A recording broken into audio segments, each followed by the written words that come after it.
vai começar agora o segundo dia do seminário. Algumas pessoas estavam aqui ontem, outras não. O seminário ele tem uma proposta de discutir a cada dia uma metodologia, uma prática e uma ferramenta no ensino da dança. E aí a gente convidou três convidados para falar sobre as suas experiências e sobre a sua pesquisa, ou pesquisa e prática e pesquisa em cima de uma ferramenta e de uma metodologia para ser compartilhada aqui no seminário. E no sábado à tarde a gente vai fazer uma discussão sobre essas metodologias apresentadas e outras metodologias que porventura alguém do público queira também compartilhar. Amanhã de manhã a gente tem a Silvia Soter, que vai falar do exercício M da Escola Livre de Dança da Maré, às 10 horas, de 10 às 13, e vai falar um pouco sobre essa experiência tanto dessa prática, desse exercício, que é desenvolvido com o Núcleo 2 do grupo deles de formação, como também da própria escola, né, como que a escola funciona, qual é a metodologia da escola, que é coordenada pela Lia Rodrigues. E à tarde a gente tem, então, esse momento de discussão das metodologias, de avaliação, apontamentos, limites, sugestões e críticas. Bom, hoje a gente tem um tema que é acessibilidade cultural em dança, que a gente convidou a Andréia Cesarin para estar aqui com a gente hoje. A Andréia é da Faculdade Escola de Dança Angel Viana, e faz parte de um grupo de pesquisa que se chama Núcleo de Estudos do Corpo Contemporâneo. Contemporâneo do Corpo.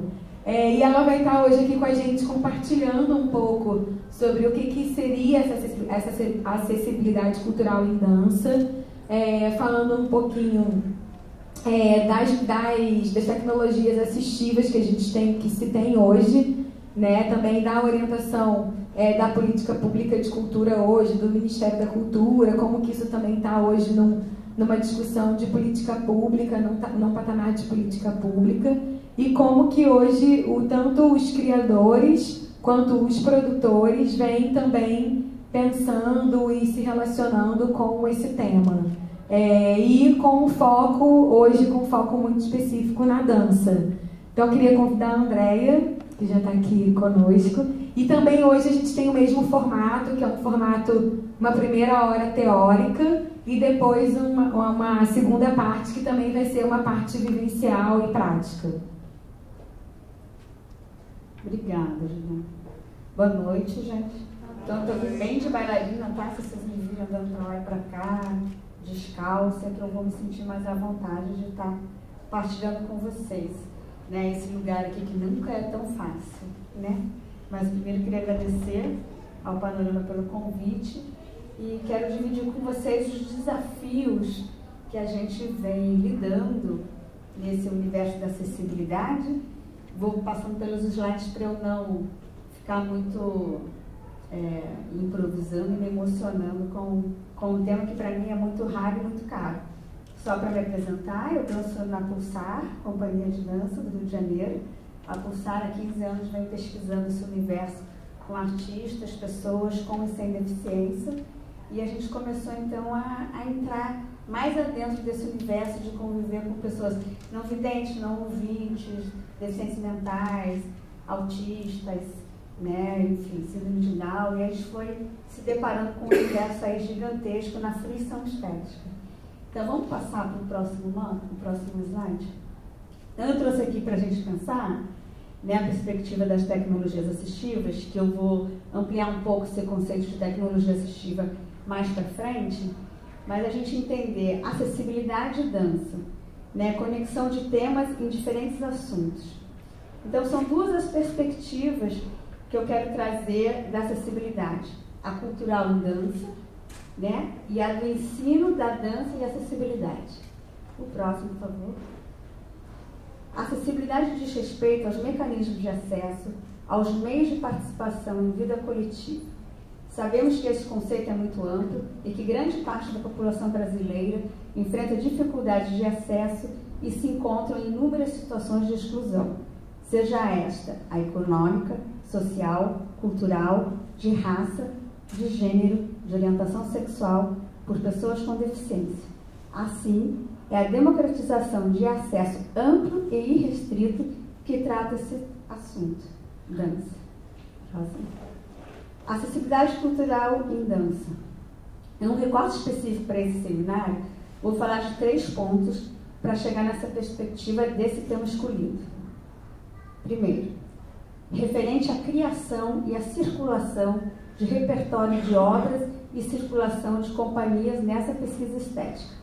Por esse viés artístico e cultural, já que existem diferentes produções de dança e linguagens no setor, tanto ao nível nacional como internacional, inclusive presente já no panorama, como não sei quem assistiu na terça-feira, né, passada, teve Jerome Bell, teve, eu não sei falar o nome dele direito, Raimundo Rocker, é assim?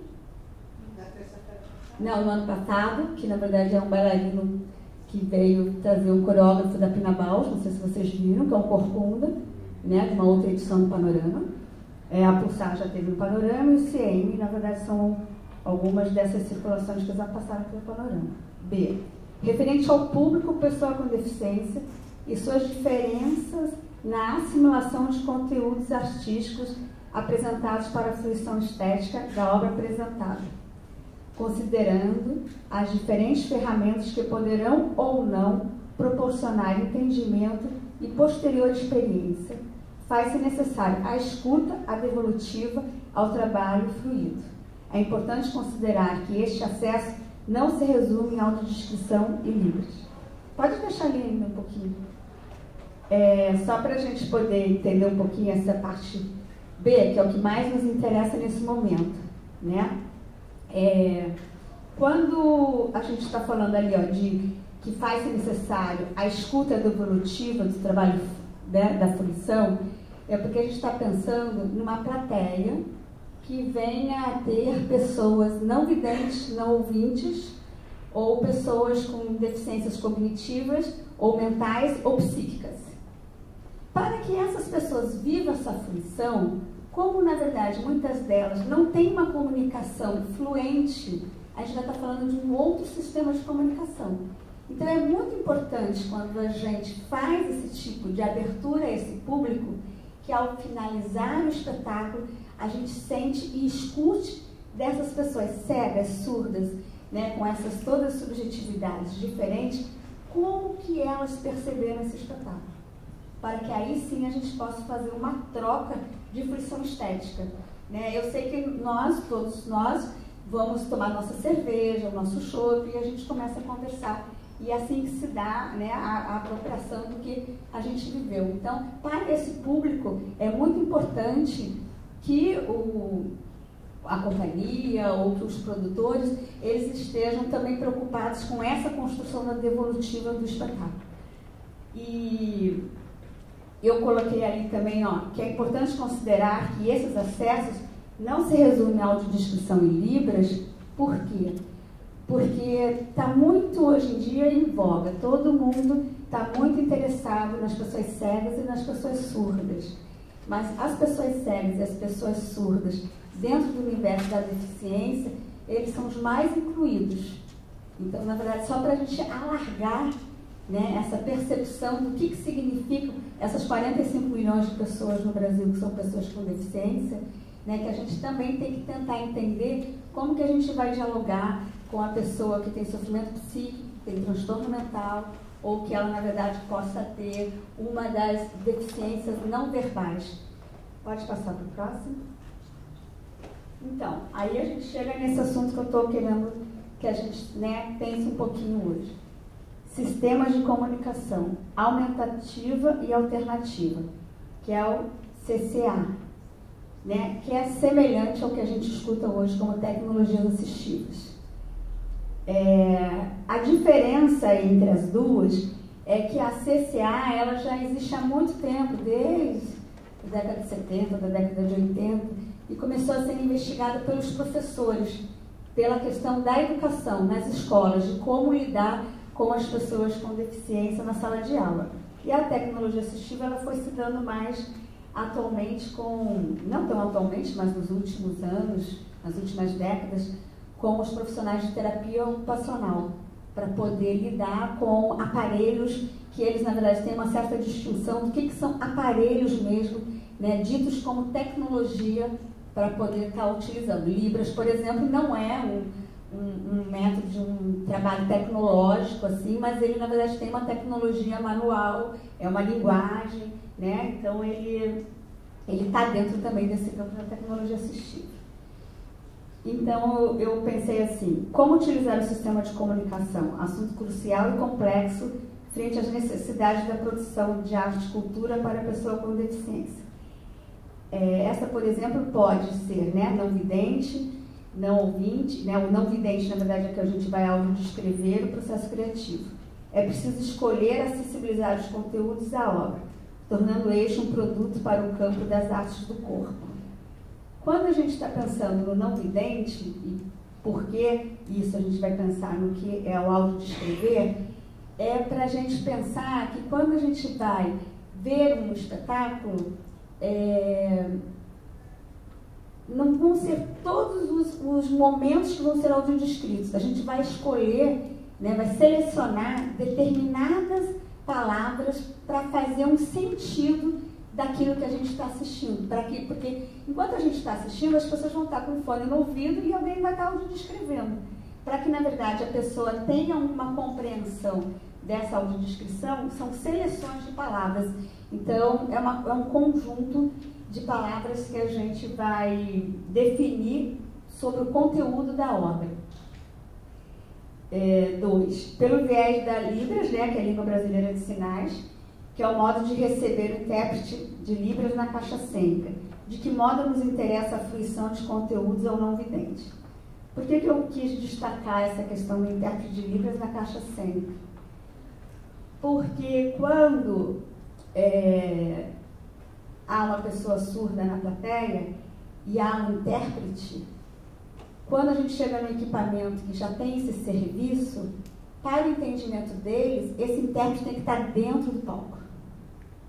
E aí isso vira uma questão para o diretor, vira uma questão, né, para o produtor, não, porque ele tem que resolver esse abacaxi entre o diretor e o intérprete, né? Mas vira uma questão para o intérprete criador. Então vira essa questão. Então é entender qual é o lugar dessa caixa cênica que o intérprete vai estar. Se ele, na verdade, vai ter uma luz fora do palco, se ele vai ter uma luz dentro do palco, né? Como que, na verdade, a gente pensa que pode resolver essa situação. E 3, as pessoas com deficiência não verbal, cognitivas, com transtornos mentais, como fazê-las fruidoras de arte. Aqui no universo da dança contemporânea, evitando o abismo cultural entre as pessoas e as gerações. Por que, na verdade, eu trouxe essa questão do abismo para a dança contemporânea, entre as pessoas e as gerações? Por conta de quem é que tem acesso à arte contemporânea, né? E quando, na verdade, alguns dos familiares assistem arte, assistem cultura, que espetáculo que eles vão? Né? E quando, na verdade, a gente vem para a realidade da arte contemporânea, da dança contemporânea, a gente precisa também ter os conteúdos para aproximar a pessoa cega e a pessoa surda, que estão muito afastadas, talvez, ou não, do que é a produção de arte contemporânea. Então, como que a gente também, além desses desafios todos, descobre também como aproximar essa questão da produção de arte contemporânea? O próximo. Então, aqui surgem, né, os diferentes problemas. Faremos nós os produtos acessíveis de dança, e aqui no caso de dança contemporânea, ou ficaremos reféns das equipes contratadas pelos espaços culturais cumpridoras das leis. Então, por que eu estou dizendo isso? Porque agora, na relação das políticas públicas de cultura, não necessariamente é o produtor que deverá, no seu projeto de parcos recursos, incluir a questão toda da fruição estética para o público pessoal com deficiência. Né? A princípio se pensava isso como um problema e os produtores ficaram muito preocupados com isso. Mas, na reflexão sobre isso, começou-se a pensar que isso deverá ser um problema do espaço de cultura, que seja do espaço público de cultura ou que seja de um espaço privado de cultura, que tem que ter no seu espaço uma equipe de audiodescritores, uma equipe de libras, né, porque isso não pode onerar o projeto que vai para aquele espaço. Então, para a gente pensar um pouco se isso, né, é algo atingível ou se é uma questão que a gente vai ter que lidar com isso na construção, se isso nos atende ou se isso de fato é um problema para o produtor, para o diretor. Próximo. Então, qual é o conteúdo que vai ser transmitido? Essa reflexão ela se estabelece em diferentes circunstâncias. Queremos ter esse público? Caso sim, para qual destes públicos vamos nos preparar? Porque para surdo a gente prepara de um jeito, para, né? Já entendeu? Cada um é de um jeito, bem singular mesmo. Vamos criar os conteúdos acessíveis? Vamos aguardar e ver o que acontece? Vamos negar a programação de acessibilidade comunicacional do equipamento cultural? Vamos acatar as arbitrariedades das equipes em questão? Esta prática atrapalha a estética cena do espetáculo de dança? É sobre a qualidade de conteúdo que eu quero refletir, sobre as formas e os formatos das equipes que desenvolvem esse produto. Não vai passar ainda não. Então, assim, ó, quando a gente pensa ali no 5, né, vamos negar a programação de acessibilidade comunicacional dos equipamentos de cultura. Por exemplo, todo segundo domingo do mês no Teatro Carlos Gomes tem audiodescrição. A companhia que vai estar lá, ela na verdade pode negar querer aquela programação de acessibilidade? Se ela não negar, como é que ela vai conviver com isso? Né? Atualmente, as programações de acessibilidade comunicacional, elas são programadas. Você pode olhar no jornal e tem lá o tal do dia que tem acessibilidade. Né? É assim que a pessoa com deficiência deve ir fazer fruição de cultura? Ela tem que escolher o dia que tem a comunicação acessível para ela ir? Ou ela pode estar passeando por aí, se interessar por aquela peça e quer entrar e quer assistir? Né? Então, são as distâncias que a gente ainda está, né, com essa questão toda aí da pessoa com deficiência como consumidora de cultura. É que esse universo todo foi mudando, porque a pessoa com deficiência ela começou a ser uma, digamos assim, uma novidade para o consumo da cultura. Né? Então, em alguns momentos a gente pensa no desenvolvimento da pessoa com deficiência na profissão dela, ou na inserção dela na escola, ou no trabalho, mas agora o que está se pensando é ela como consumidora de cultura. A próxima, por favor. Essas são algumas dimensões de acessibilidade cultural e poderão ser as ferramentas de dança, né, elementos, são dispositivos que apresentam no contexto da pessoa com deficiência. No primeiro momento, é importante compreender para qual público, qual das condições de deficiência para cada pessoa. Essa está sendo pensada na fruição, no segmento do momento da reflexão que deverá se dar a partir da concepção da criação da obra, na pesquisa. O momento de evidenciar a complexidade do tema de acessibilidade na dança, da questão das possibilidades concretas de criação dos recursos. É porque a gente vem pensando lá na companhia e lá junto com a Angela na faculdade e tudo mais, que é na criação dos espetáculos que a gente tem que pensar essa questão do público. É na concepção, né? Tipo, se por um certo tempo a gente não estava muito pensando no público, pessoa com deficiência. Então isso começou a surgir, a gente começou a ter que entender como dialogar com esse público. Nesse sentido, não adianta só você ter um trabalho pronto e, na verdade, fazer todo o produto acessível. Será que quando a gente pensa já na concepção, isso já não modifica, né, a obra e a fruição? A próxima. Então, eu coloquei aqui uma referência, que é do Laboratório de Estudos de Pesquisas de Ensino de Diferença da Unicamp, que é quem, na verdade, vem trazendo essa questão das práticas de cultura no ensino, que trabalha com a comunicação aumentativa. Pode passar? Isso vocês já sabem, mas eu vou ler só para a gente afirmar um pouco mais. Os princípios que norteiam sistemas modernos de ensino definem-se por democratização do acesso às escolas, gestão participativa e qualidade de ensino, formação continuada de seus professores, as garantias de atendimento aos excluídos, resguardadas as diferenças socioétnicas, raciais, religiosas, culturais e as suas competências para o enfrentamento aos desafios da escolaridade. Próximo. A motivação pode pular, que é especificamente do LEPED, se alguém, na verdade, depois quiser, pode passar. A área específica que eles estão atuando, que é de educação para todos, o ensino inclusivo e a formação de professores para o ensino inclusivo, também pode passar. Aqui, na verdade, são específicas as atividades, que a gente não precisa ser AT, pode pular. Então, aqui, ó, eu pensei assim, se a gente vai debater, né, as ferramentas diferentes do contexto do ambiente educativo no Brasil, eu tentei pensar em alguns meios de exclusão, né, gênero, favela, asfalto, né, a situação da pessoa no asfalto, a situação da pessoa na favela, a pessoa com deficiência, a questão, né, de raça, de etnia e opção sexual, e a necessidade das acessibilidades, que é o desenho universal, que é um termo também mais antigo, que se fala e depois vem a questão da acessibilidade, que a gente vai pensar sempre, né, a questão para o transporte, para a edificação, para a comunicação e para a economia. Então, a gente está falando especificamente bem na parte da comunicação. O próximo. Então, acessibilidade, arte, a criação e dança.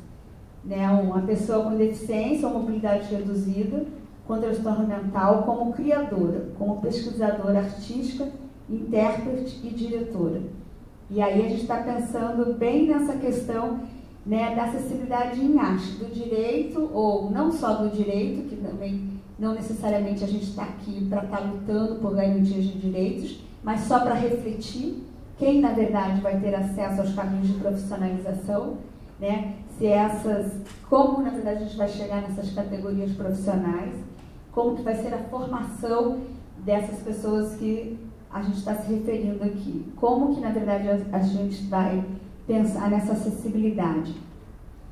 E o 2 é a relação ao produto acessível. Como que vai haver a obra, né? Como que ela vai viver a fruição pelo público pessoa com deficiência. Que companhias e em quais festivais se interessam por essa concepção cênica. Eu fiz um estudo mapeando vários festivais do Brasil internacionalmente para estar pensando quais deles que têm ações de acessibilidade comunicacional e quais deles têm circulação de artistas com deficiência. A gente ainda tem um número bem reduzido. Então, é interessante a gente ver e pensar, a quem interessa? Será que interessa? Né? Que proposições estéticas são essas? Que pesquisas são essas? Próximo. Então, aqui, ó, é um quadrinho que fala bastante dos tipos de acessibilidade nos ambientes culturais. E aí está falando bem especificamente os tipos de acessibilidade e aquela coisa bem detalhada mesmo, que eu não vou ficar aqui, porque não é para eu ficar falando de pessoa com deficiência, tá, gente? Então, só para a gente ter uma noção. Então, ali vai estar falando especificamente o que fazer com a deficiência física, com a sensorial. Tem tudo ali bem as estratégias. O próximo. Aqui, já pensando, né? Como que está essa questão toda do design universal na questão cognitiva, motora, perceptiva, dimensional e demográfica. Aqui um pouquinho para a gente ter uma noção de como é o desenho universal, né, pela questão da coisa equitativa, do uso equitativo do espaço público, né, da tolerância com a segurança, né, da preocupação com o erro de segurança, com a questão do espaço mínimo físico, né, o mínimo espaço físico que possa existir, o esforço físico mínimo, aliás, o uso flexível, o próximo. Aqui um pouquinho, quando a gente vai estar falando dos recursos para acessibilidade nos ambientes culturais, que pode ter o áudio-guia, que na verdade é diferente do audiodescrição, o áudio-guia mais quando a gente está fazendo uma exposição, a Libras, os recursos táteis, né, que são, na verdade, a percepção, tanto quando você chega num espaço de cultura, saber onde é que está a maquete tátil para que a pessoa cega ela possa se distribuir no espaço né, autonomamente, que ela possa saber por onde ela quer percorrer, sem que ela tenha que alguém está com ela, mas que ela possa ter algumas referências com o piso tátil, por exemplo, as cerâmicas. A audiodescrição, o texto ampliado, que é com quem tem baixa visão, o braille, que é o que é, na verdade, um sistema de legenda ao vivo. Então, enquanto eu estou falando, vai aparecendo a legenda para a pessoa surda que é letrada, que ela, na verdade, fez português, que ela possa acompanhar na leitura, porque ela não está escutando o que eu estou falando, mas ela vai acompanhando pela legenda. Por isso que tem um movimento muito grande de filme brasileiro com legenda. Né? Esse filme brasileiro com legenda é para isso. É para a pessoa surda que, na verdade, foi alfabetizada, ela possa acompanhar o que está sendo descrito. O próximo. Acessibilidade na comunicação, que é o nosso assunto. Então, a deficiência auditiva, né, pessoas que têm baixa audição, os surdos oralizados, os surdos sinalizadores, os ensurdecidos. Né? Deficiência visual, na verdade, cegos com braille, cegos sem braille, pessoas com baixa visão e os surdos cegueira. Surdos com audiodescrição, com audição reduzida, surdos cegueiros com braille, surdos sem braille, surdos cegos com visão reduzida. Então, pessoas, né, na deficiência auditiva, como eu já falei, pessoas com domínio da língua portuguesa, pessoas sem domínio de língua portuguesa e pessoas em gerais. Essa acessibilidade comunicacional, ela também é muito eficaz com pessoas, na verdade, que não necessariamente tenham algum grau de deficiência. Né? O próximo. Aqui é outro mapa que, na verdade, vai mostrando toda a relação desse público bem detalhado e toda aquela relação ali. Ó, são 32 recursos que tem na acessibilidade comunicacional, que eu vou ter que chegar aqui mais perto, né, que para além da audiodescrição, fala, né, de tradutor, de mapas táteis, de escrita na palma da mão, porque, por exemplo, a gente também pode ter, com a questão das tecnologias, a questão, por exemplo, da Libras, a gente não necessariamente precisa ter um intérprete de Libras aqui. A gente pode ter um tablet, a companhia pode desenvolver os códigos que ela quer, as palavras que ela quer, e esse tablet já está lá, uma pessoa no tablet em Libras, fazendo a Libras daquele espetáculo. Não precisa necessariamente estar o intérprete de Libras aqui. E aí, quando a pessoa chega para ver o espetáculo, ela se identifica como uma pessoa surda, ela pode ter o tablet dela e ela vai acompanhar individualmente o espetáculo. Né? Por exemplo. O próximo. Essa aqui está o de tudo da tecnologia assistiva. Então, eu vou começar lá de baixo. Ó. Adaptações em veículos, né? Que na verdade tem a ver com a questão de como que a pessoa pode estacionar, como que na verdade... Por exemplo, aqui, se vier passar pela Presidente Vargas, qualquer pessoa com cadeira de roda tem maior dificuldade rápida. Não tem passagem, vai ter que dar a maior volta, porque são, na verdade, os meus fios bem altos. Então, na verdade, é responsabilidade dos espaços de cultural e dos produtores, quando querem ter esse público, pensar geograficamente, né, no ambiente, se, na verdade, tem a redução, né, das vias de acesso. Auxílios para pessoa com surdez ou com déficit auditivo, auxílios para cegos ou pessoas com visão subnormal, auxílios de mobilidade, adequação postural. Essa adequação postural, na verdade, ela vem muito de encontro com o trabalho que a gente faz lá na escola e na faculdade, que tem a ver com recuperação motora e terapia através do movimento, que é utilizar as técnicas, né, de consciência corporal, de conscientização, para, na verdade, poder entender e compreender como cada corpo pode estar lidando com a sua questão, tanto da sua postura, não só a postura, mas da sua desenvoltura corporal para estar pensando cenicamente, artisticamente, mas também nas suas ações naturais do dia a dia, do quanto ganha, né, essa experiência. Prótese e órtese, na verdade, é uma das ferramentas fortes da tecnologia assistiva. Projetos arquitetônicos para acessibilidade, sistemas de controle de ambiente, recursos de acessibilidade ao computador, que vem contribuindo muito com a questão do não vidente, né? Porque pelo computador a gente já tem acesso aos programas que produzem voz, e na verdade, em vez de você ter que fazer a leitura, você na verdade pode estar tendo uma compreensão de escuta, né? Comunicação aumentativa e alternativa, que a gente já viu ali, e auxílios para vidas diárias e vidas práticas, o quanto que isso vai mudando. A próxima. Os símbolos, que todo mundo já deve ter visto, a gente já está mais familiarizado com esses símbolos. O próximo. E aí a legislação federal. Isso é a legislação federal, ela é imensa, né? A gente costuma dizer que por lei, e essa lei, na verdade, ela está garantida desde 1988 na Constituição, né? E, na verdade, a pessoa com deficiência ela foi muito hábil quando foi fazer a construção da Constituição, porque ela não quis um capítulo específico, por entender que ela estava dentro, né, de todo esse universo, mas a partir de 2001 também começa a ter a Lei de Acessibilidade. E aí tinham 10 anos para implementar, então por isso que a gente está vendo uma coisa, né, mais rápida dos tratados internacionais, e que o Brasil está tendo que cumprir essas coisas todas. Semelhante a esse quadro, a gente está preparando um específico do Estado do Rio de Janeiro e um específico do município do Rio de Janeiro, porque os outros estados já estão fazendo dos seus e a gente está começando a fazer também aqui no Rio. O próximo. Bom, esse aqui foi um trabalho que eu problematizei para o seminário lá da faculdade, que a gente acabou de fazer em novembro, que foi pensar um pouco isso que eu falei um pouco para vocês, né? Do que se trata. Então, é para a gente pensar um pouco na concepção artística, na cultura de direito e na política cultural.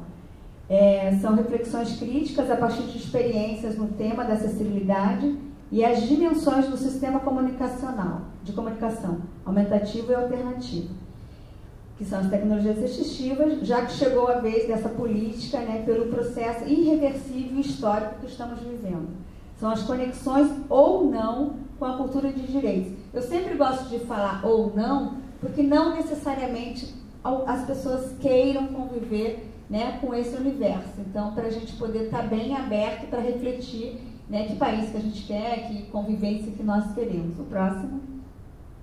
Então, eu gosto de falar de público irrestrito ausente dos teatros, né, para a gente estar pensando quem é que está ausente do teatro. Não são só as pessoas com deficiência, são muitas as pessoas que estão ausentes dos teatros, né? O trabalho visa contextualizar a criação e a fruição estética de dança contemporânea. É porque lá na Angel a gente está preocupado com a questão da dança contemporânea, né? Como que, na verdade, a gente vai estar pensando em estar aproximando os novos públicos, as novas plateias para a dança contemporânea, né? Despertar ao criador outro sentido da invenção, sensibilizando para o momento da concepção.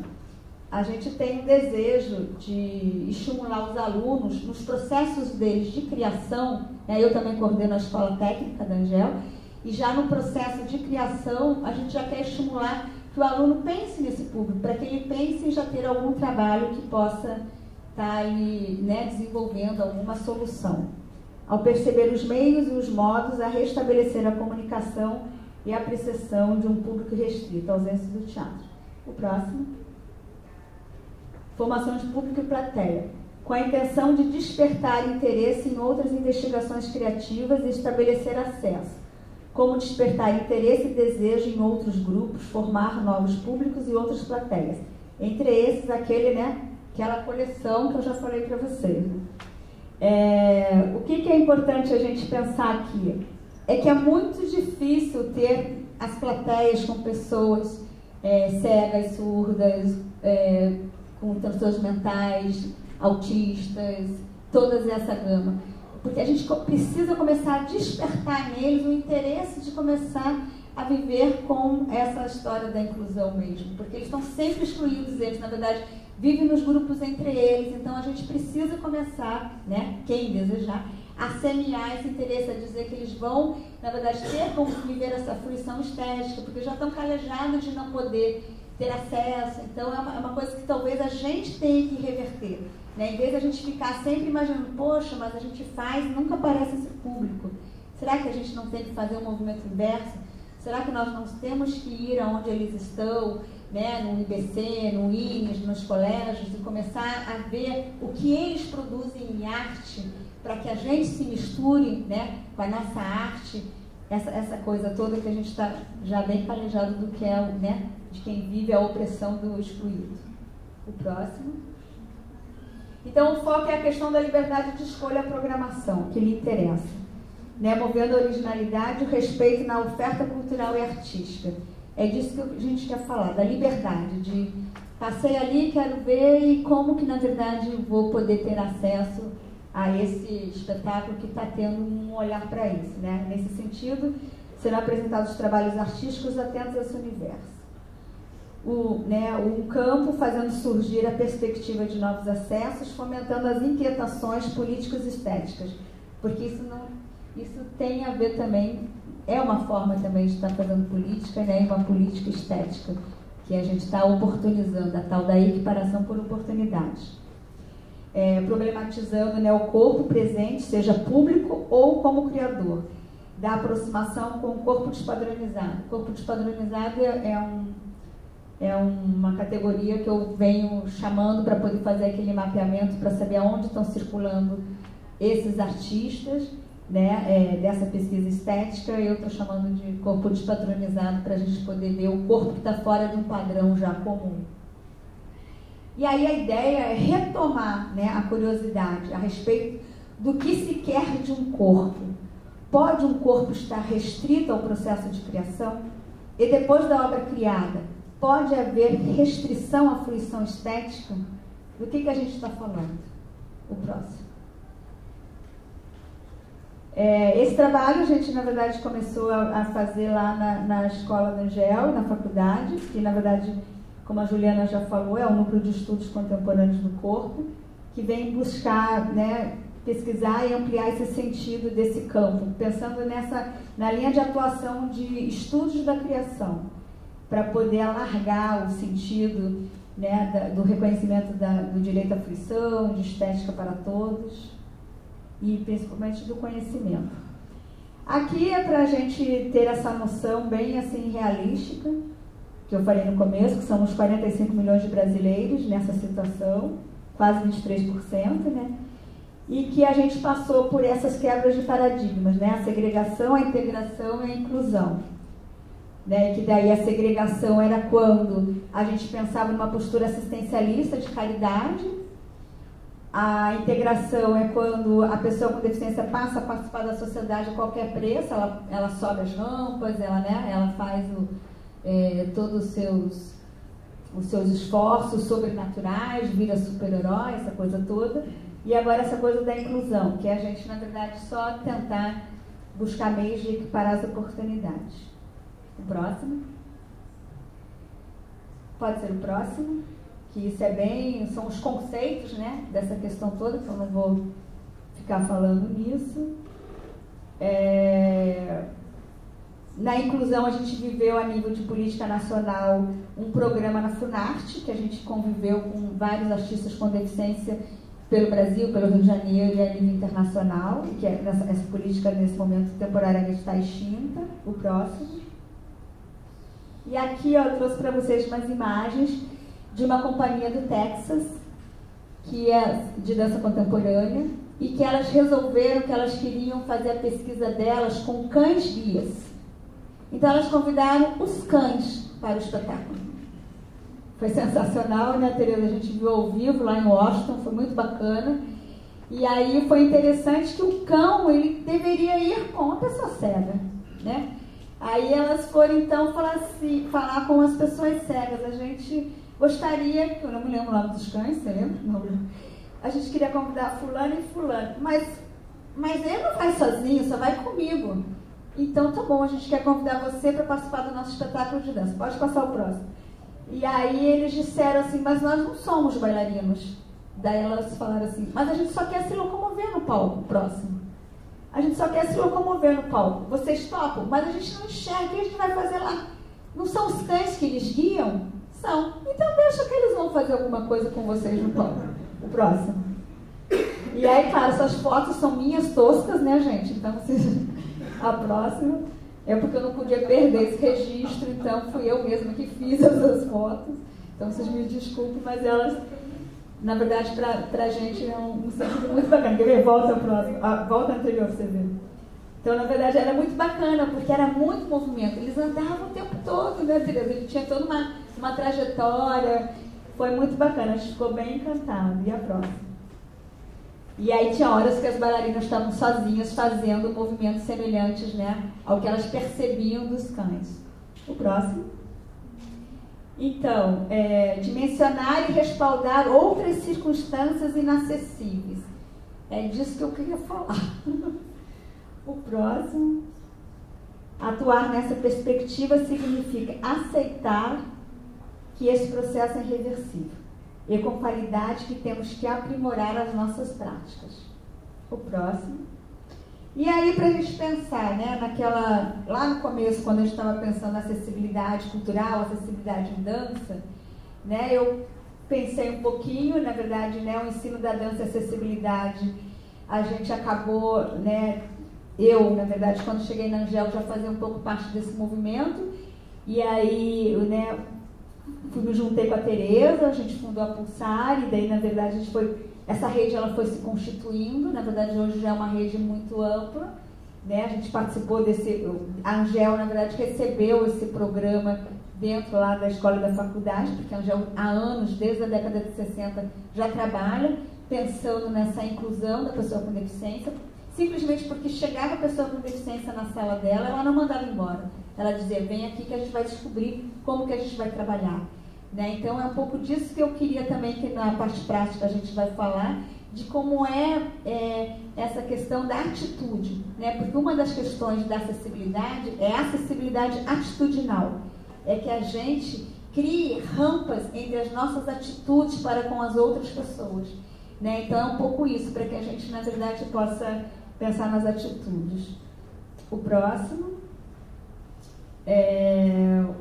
Falando um pouco mais sobre o trabalho da Angel, que, na verdade, ela, depois que ela fez esse curso no Rio de Janeiro, né? Ela, na verdade, fez esse curso de bailarino contemporâneo, os alunos queriam continuar e diziam para ela assim, a gente quer continuar fazendo o que você sabe, Angel, que é essa prática de misturar todo mundo. E ela cria esse curso de recuperação motora e terapia através da dança, que o ano que vem vai fazer 25 anos, e tem vários profissionais trabalhando, né, com essa questão toda das pessoas com deficiência, seja nas instituições, nas escolas ou nos hospitais. E aí a Angel começa, na verdade, ela amplia a inserção do campo de trabalho, né, para além das artes, para além da cultura, ela vai na saúde, ela vai na educação, ela vai na empresa, chega nos direitos humanos, e isso que eu estou falando um pouco sobre acessibilidade em dança e acessibilidade cultural. A Angel, ela passa a ser convidada para fazer vários cursos, e aí ela já está fazendo pós-graduações, né, tem uma pós que é o Corpo de Diferença e Educação, que na verdade hoje a aula eles vieram para cá, obrigado, mas né, estão aqui. E aí a Angel, na verdade, foi sendo desafiada para isso, e a gente vai percebendo que vira e mexe, surge uma necessidade de incluir nas ementas essa questão sobre a pessoa com deficiência ou sobre a questão da acessibilidade, e a gente começa a pensar como que essas disciplinas vão estar inseridas, né, dentro dos programas de ensino lá da faculdade e da escola. Então aqui agora a gente vai começar a parte prática. Eu fiz assim bem para a gente poder saber na hora de chegar na parte prática, que eu acabei de falar tanto. Mas antes de a gente começar a parte prática, eu queria abrir para a gente conversar, para ver se existem dúvidas. Como é que está aí? Você comentou bem rápido sobre a questão artística, né, dos festivais, e eu queria saber se você achou alguma companhia que trabalha com essa questão da acessibilidade cultural. Se você achou alguma companhia que tem esse trabalho no palco, de levar libras, por exemplo, ou num contexto universal. Até um dos exercícios que a gente vai fazer é com o exemplo de uma companhia. Né? Eu, na verdade, nesse estudo que eu estou fazendo, na verdade, eu estou no meu segundo estudo, assim, de estudo mesmo acadêmico, né? Resolvi entrar nessa história acadêmica, a gente precisa estudar, não tem jeito. Mas eu fiz esse primeiro, que foi de acessibilidade cultural, que era para entender essa questão desse universo aqui que a gente está falando, e agora eu estou tentando estudar um pouco de políticas públicas e direitos humanos, né? Mas quando eu fui fazer esse levantamento, esse estudo, e fui estudar as companhias, eu percebi que eu precisava criar uma categoria para poder entender o que surgia dessa sua pergunta. E aí eu entendi que uma companhia de Natal, que eu não sei se vocês já tiveram oportunidade de assistir, que é o Giradança de Natal, eles fizeram um espetáculo chamado Elefantes Proibidos.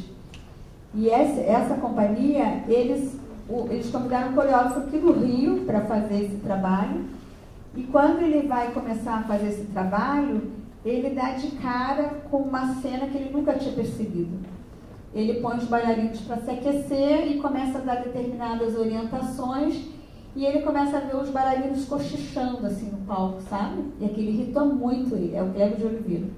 Aí ele vira e fala assim, mas nossa, para o diretor, que bailarinos indisciplinados, eu aqui falando e eles conversando. O que acontece? Daí ele fala assim, não, é porque uma delas é cega. E ele está audiodescrevendo o que você está dando de orientação corporal. Eles não estão cochichando, eles estão trabalhando. Ele está, na verdade, tentando fazer com que ela entenda o que você está pedindo. Foi muito bacana, porque com esse problema, ele fez uma solução. E antes de responder até o final, a gente vai ver. Então, por exemplo, eu criei essa categoria como ADDC. Não, AD cênica, audiodescrição cênica. Por que eu chamei de audiodescrição cênica? Porque ela não é uma audiodescrição original, tradicional, com o rigor dos audiodescritores. O que é o rigor do audiodescritor? A gente tem aqui uma consultora maravilhosa de audiodescrição, que é a Moira Braga, que está aqui com a gente. Depois ela pode falar um pouco mais para a gente sobre isso.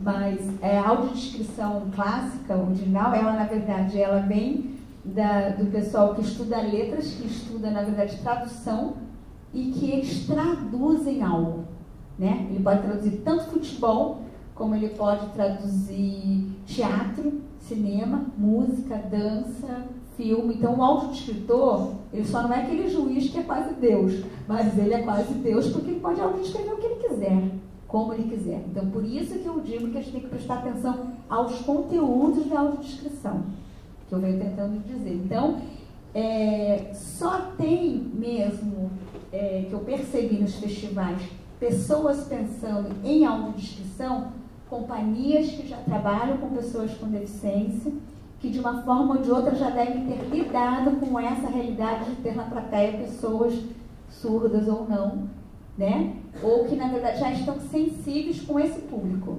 Mas as outras companhias, eu, na verdade, ainda não encontrei nenhuma. Eu faço meu estudo pelos catálogos dos festivais. Então, quer dizer, eu trabalho, a minha pesquisa, ela trabalha com a informação pública, né? Me parece que é o catálogo dos festivais, que é onde a gente tem um acesso às informações. Então, são esses festivais, né? Por exemplo, no meu estudo, eu estudei o Panorama, eu estudei o FID, eu estudei o festival lá de Recife, Grande Recifes, eu estudei uns 5 ou 6, uns 8 festivais, depois eu posso me lembrar quais foram os que eu estudei. E é muito interessante que alguns desses festivais, e isso na verdade já aconteceu muito com a Pulsar, que é a companhia que eu danço, que a gente não dançaria no festival, por exemplo, mas na edição de 2008 eles resolveram falar de acessibilidade por conta da lei. Daí virou tema. Daí ela vai lá Pulsar porque é tema dançar, entendeu? Então, tipo assim, isso acabou acontecendo, né? E a gente sempre contribui muito, porque, claro, a gente chega lá, as pessoas, assim, modestamente falando, ficam encantadas com a nossa, né, com a nossa pesquisa estética, enfim, e se surpreendem, porque às vezes elas nem imaginavam aquilo, elas queriam que a gente fosse lá facilitar essa discussão, né? Por exemplo, uma vez a gente foi convidado para ir para o Festival de Joinville. A gente falou assim, poxa, Festival de Joinville, será que a gente quer ir para o Festival de Joinville? E a gente chegou lá, era para a gente discutir sobre dança inclusiva. Eles falaram, não, dança inclusiva a gente não faz, a gente faz dança contemporânea, sabe? Então, o que é isso? Então, tem uma confusão entre o que a pessoa com deficiência faz, o que as companhias com interesse em pesquisa estética fazem, né? Nem todos esses trabalhos com as pessoas com deficiência vão estar para a dança contemporânea, por exemplo, né? Então, são várias questões aí nesse universo. Então, eu percebo, assim, tentando responder, se eu ainda não respondi o que você perguntou, né? Eu ainda não vi companhias, eu vi poucas soluções de libras e autodescrição nos palcos, conta-se nos dedos. Conta-se nos dedos, né? Mas, de fato, quando a gente viveu nesses últimos 3, 4 anos, agora por conta dos Jogos Internacionais, os ingleses estão presentes aqui no Brasil, né? E eles estão trazendo isso como as soluções, como se eles estivessem inovando isso. Então, já os espetáculos todos dos ingleses já têm compartilhamento de AD, de libras, de tudo. Não, e eles criam, é muito legal, porque eles criam em função a Libras não é uma Libra como a tradicional, ela faz parte da criação mesmo dentro do espetáculo. E soluções poéticas, soluções, né, bem interessantes. Mas é mais um teatro, na verdade, não é na dança. É mais para o teatro, porque o teatro é diferente, né? A dança é um outro problema. O que mais você perguntar? Você fala desse quadro em relação a adaptar a obra para a pessoa com deficiência. Em relação às companhias com pessoas com deficiência, porque eu conheço a Pulsar, mas eu não conheço nenhuma outra iniciativa a nível de Rio de Janeiro mesmo. Você tem essa informação? Então, o Rio de Janeiro tem outras companhias que pesquisam com pessoas com deficiência, né? O Rio de Janeiro Estado.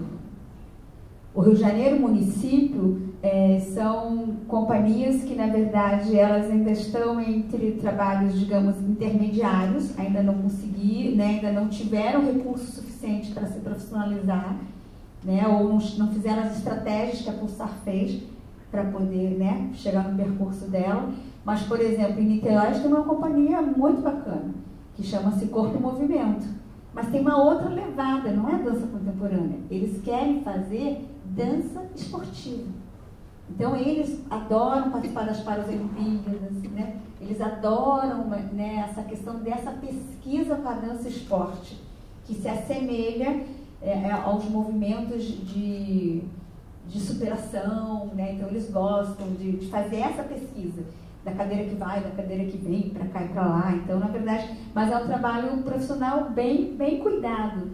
E, atualmente, eles, na verdade, contrataram um coreógrafo bacana, né? Não, um superprodutor. Um superprodutor.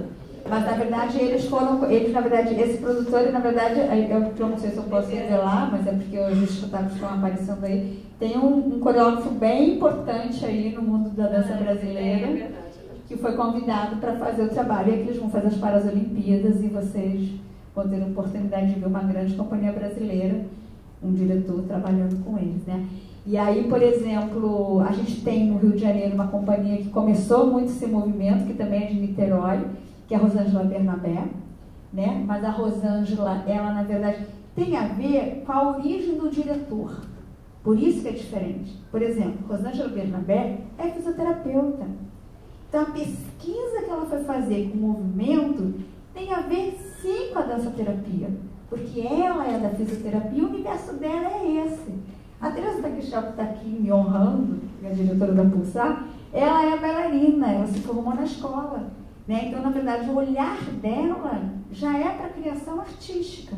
Então, depende do coreógrafo, do diretor, da onde que esse diretor está mergulhado. Se ele for um profissional de educação física, ele, na verdade, vai fazer por elementos ligados aos exercícios de educação física, aos movimentos dos esportes, né? Então, assim, é a minha opinião, né? Eu acho que isso que muda na companhia, né? Então, assim, e fora essas que eu estou falando, no estado do Rio tem outras que precisam com danças urbanas, lá em Macaé, que na verdade é uma companhia dissidente do Paulo Azevedo, que é a Thaís Vieira, que continua trabalhando lá em Macaé. Então, na época, quando o Arte Sem Barreiras estava bem ativo, no Rio de Janeiro nós éramos, no estado do Rio de Janeiro nós éramos umas 150 companhias. Né? No Brasil todo a gente chegou a ser 800 bailarinos envolvidos. Então, na verdade, tinham várias, digamos assim, categorias de dança, né? De dança contemporânea, são poucas, mas todo mundo acha que está fazendo dança contemporânea. É aquele problema geral da dança contemporânea, né? Que todo mundo acha que faz dança contemporânea. Pensando na questão educacional, eu sou da área de educação, e pensando nas escolas públicas, eu gostaria de saber se existe, ou se já houve algum projeto que estivesse ligado à escola pública e às deficiências encontradas neste universo das crianças. Ou seja, temos uma escola pública inclusiva, né, e que não se encontra, não está inserida nesse contexto de dança, né? A música está dentro da escola, mas a dança ela não está. E existe algum projeto ou já houve algum trabalho pensado nesta inclusão de todo nesse ambiente escolar, mas de todas essas áreas de deficiência, tanto as carências, né, que nós temos sociais, quanto as necessidades especiais destas crianças? Qual é o seu nome? Vera. Vera, a gente fez uma equipe múltipla aqui hoje. Multi-interdisciplinar. Eu vou convidar a Marcinha Feijó para te responder. Porque a Marcinha trabalha diretamente com a educação. Eu, na verdade, falaria, o meu ponto de vista ele é muito micro em relação a isso, mas a Marcinha vai te responder. Vera, nós temos sim uma legislação que protege a pessoa com qualquer tipo de deficiência no ensino público geral do país, né? Mas o que nós estamos vivendo agora é que a licenciatura, a pedagogia ainda não incluiu um sistema eficiente para formar professores que tratem da inclusão de uma forma que a gente acredita, né? Fazendo com que aquele aluno tenha autonomia.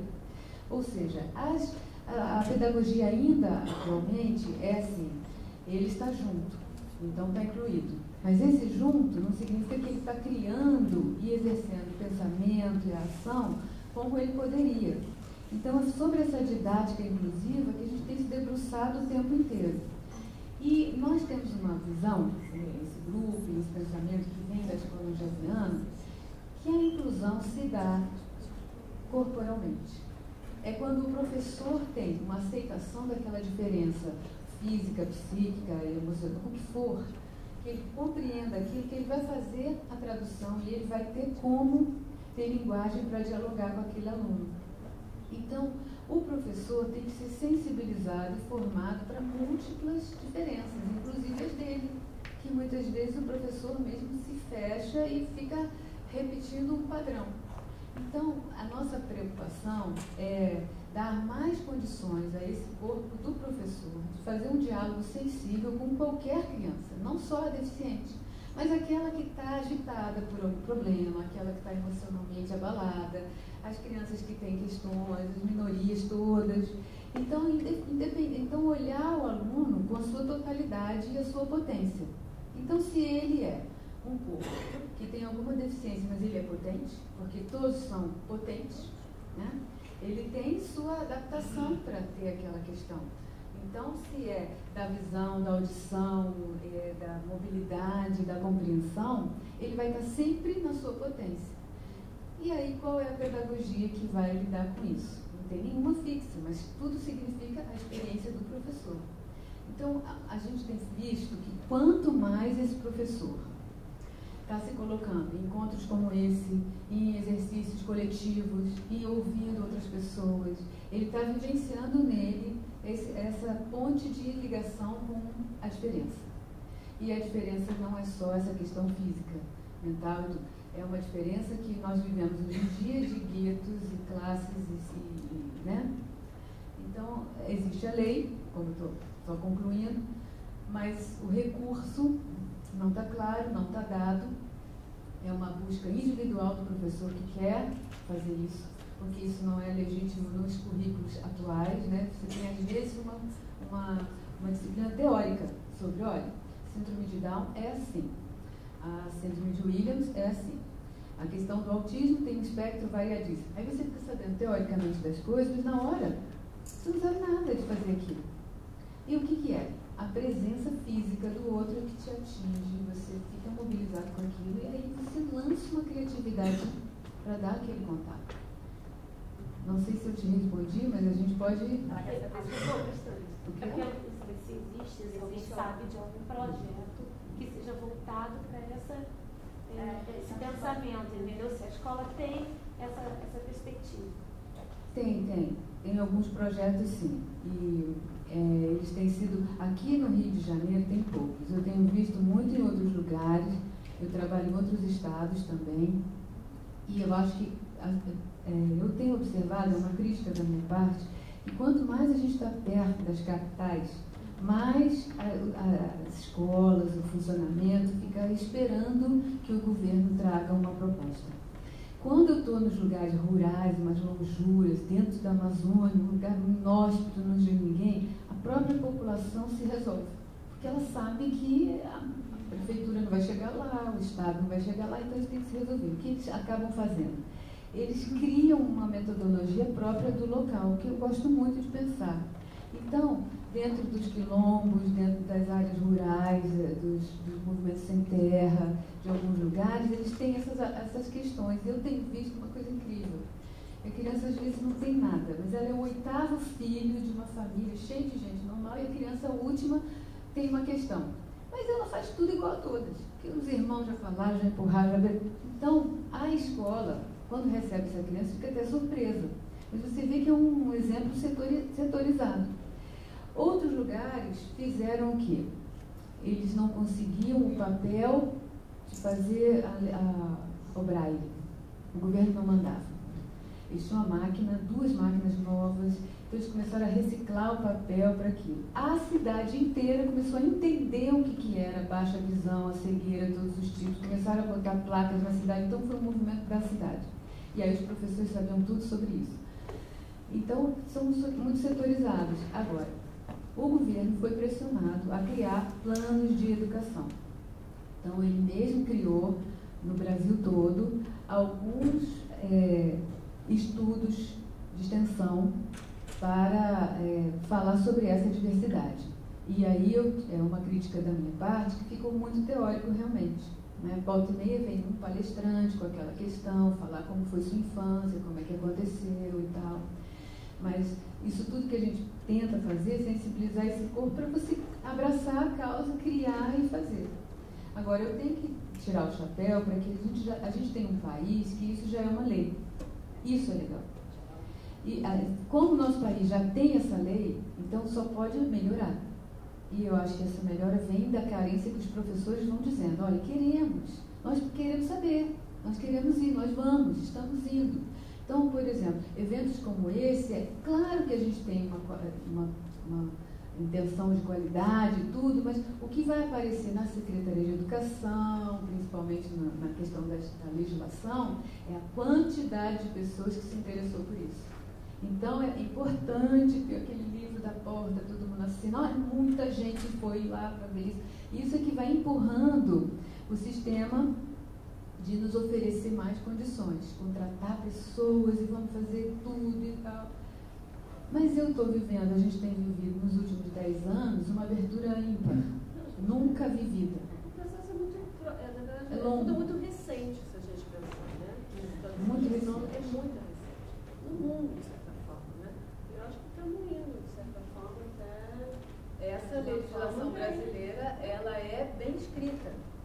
Ela é bem escrita. Ela precisa agora ser instrumentalizada de cabo a rabo do país, né? Talvez o que falta seja realmente a divulgação. Eu não quis aqui te dizer o nome de nenhum projeto, porque eu acho que a gente tem que ir buscar. Não, ok, sim, mas se existe, perfeito. Existe porque eles precisam dar conta da lei escrita. Ok. Tá?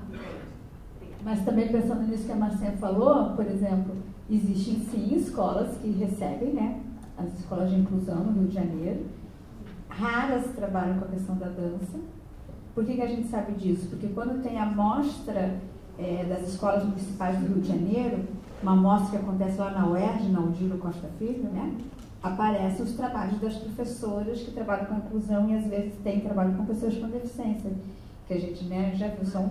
E o que eu acho também que a Prefeitura do Rio de Janeiro já desenvolve há muitos anos ela tem 2 trabalhos que foram uma referência. Um até deixou de ser, que é a FUNLAR, que por longos anos a Angel teve uma equipe de professores de dança dentro da FUNLAR, trabalhando com pessoas com deficiência, mas não é na escola, é de assistência social, né? Não, eu sei, mas na verdade é uma ação do município de assistência social, que eram professores de dança lá trabalhando, que é diferente, e a Helena Tipoff, que na verdade também é diferente, mas que também é um setor da prefeitura que tem profissionais de dança, de educação física, tentando, né, estimular isso, só para... No segundo ano eles vieram no Panorama, as crianças vieram assistir no Panoraminha. Teve ação no centro coreográfico, né, da formação para professores de dança, inclusive de deficientes, que foi bem interessante a própria, né? Na verdade, o centro coreográfico, não sei se você conhece, né, é na verdade um equipamento da prefeitura voltado para a dança, né, para a política municipal de dança. E o Centro Coreográfico, no programa educativo, ele também fez algumas ações para qualificar, para requalificar, né, para atualizar os professores. E a escola da Angel e a faculdade foram encaminhadas, né, para fazer a formação dos professores. Aqui no Rio, o que acontece é que várias instituições pedem parcerias conosco, porque aí a gente envia as pessoas que já estão sensibilizadas com o corpo e com a dança. Mas para questões diferentes, como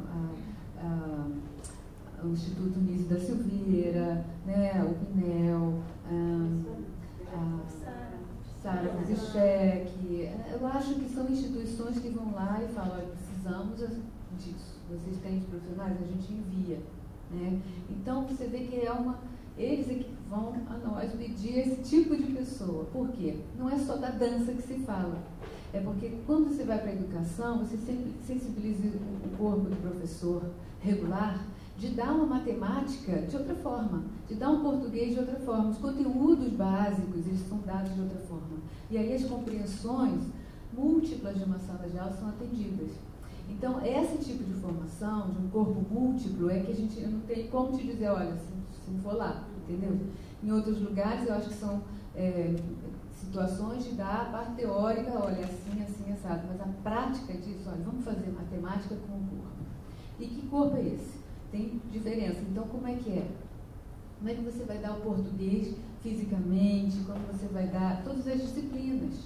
Aí esse professor vai trabalhar nele, aí ele vai começar a criar formas de passar o conteúdo de diversas maneiras diferentes, numa mesma sala de aula. Isso é bom para todo mundo, né, gente? Pelo amor de Deus, vamos sair da era bidimensional cartesiana e ir para a era tridimensional, e o corpo faz parte dessa era, a dança, a arte, tudo isso. Então, eu acho que é para todas as matérias, a gente tem que invadir. Eu queria saber quais tipos de meios que você usou para as pessoas com deficiência saberem do seu trabalho, o que você fez.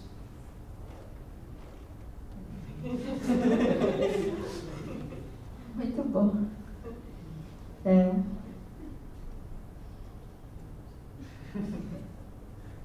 Sei lá, né? A gente já está há uns 20 anos trabalhando com isso, sabe? Né? E não é fácil, é de sementinha mesmo, né? Então, são essas redes que a gente faz. Então, por exemplo, eu trabalho na Angel há 11 anos.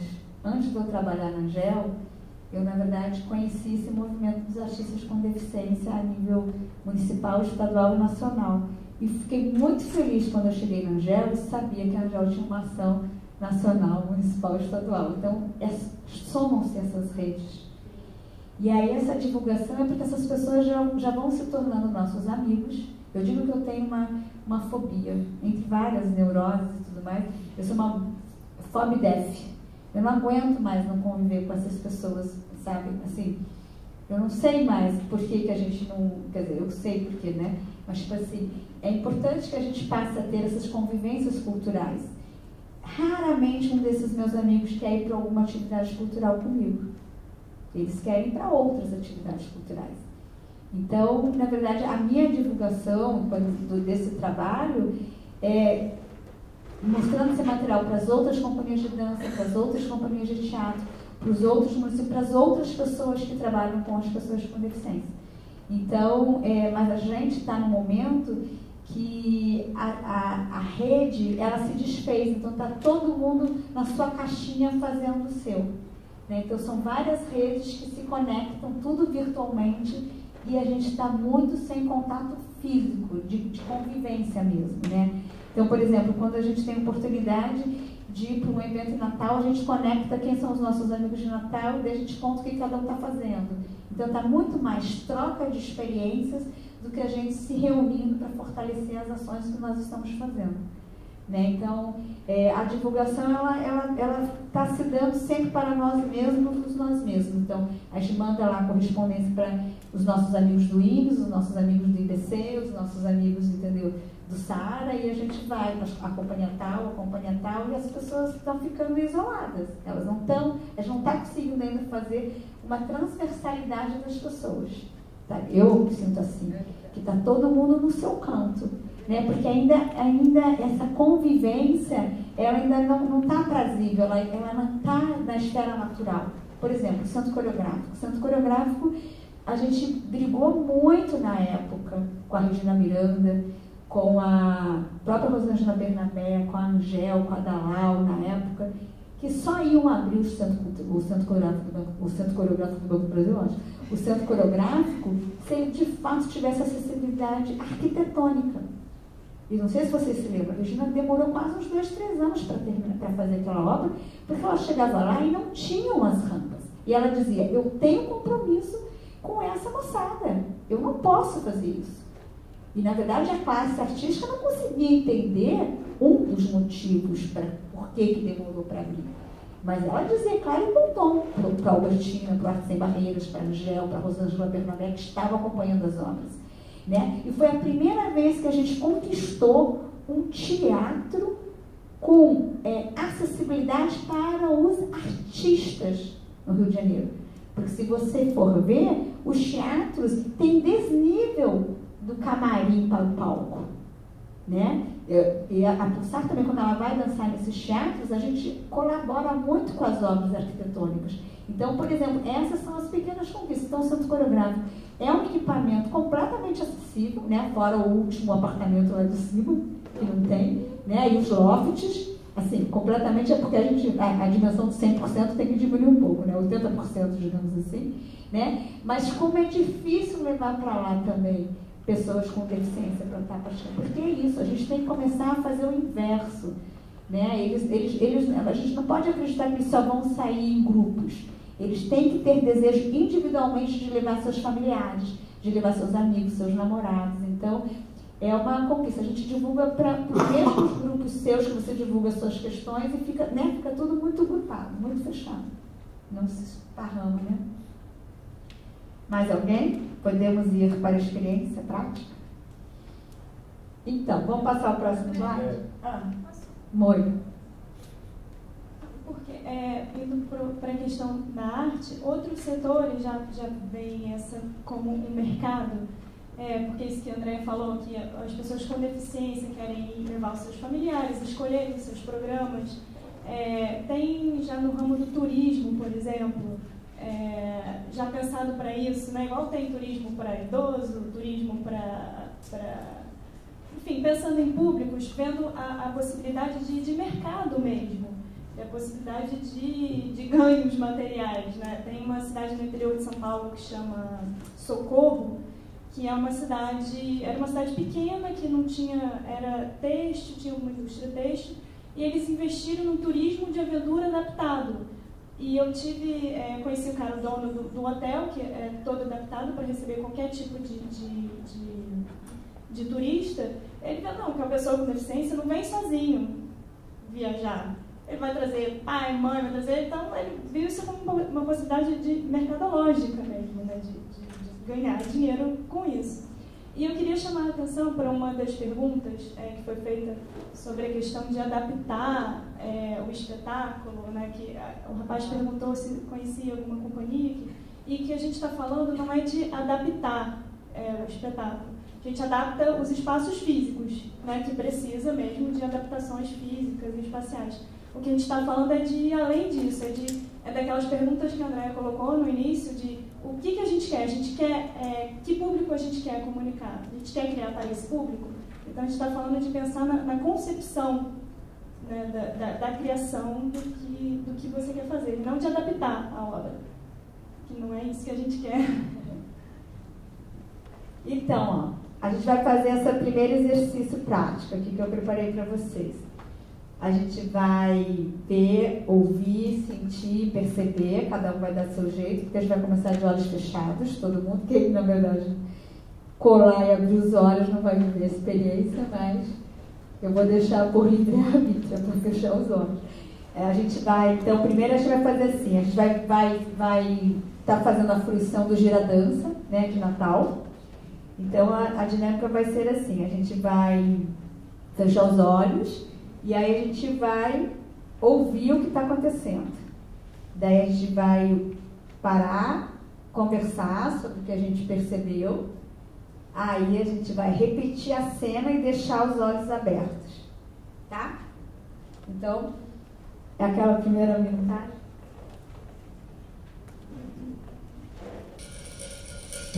Para, balança os seios. Balança os seios. Balança os seios.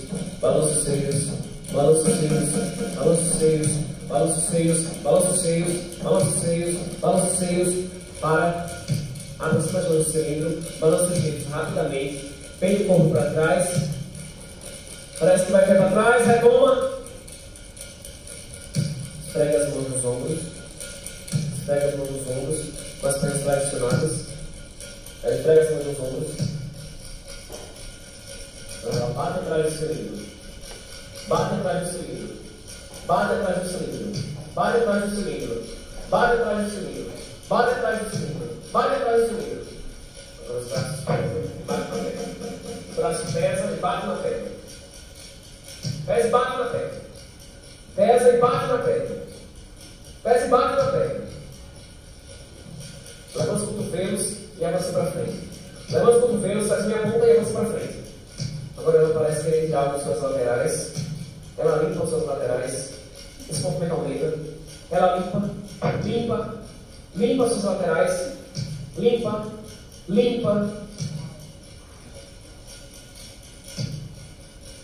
Bate na perna, leva ela para frente, levanta o cotovelo, dá um giro, vai para frente, esfrega o sovaco.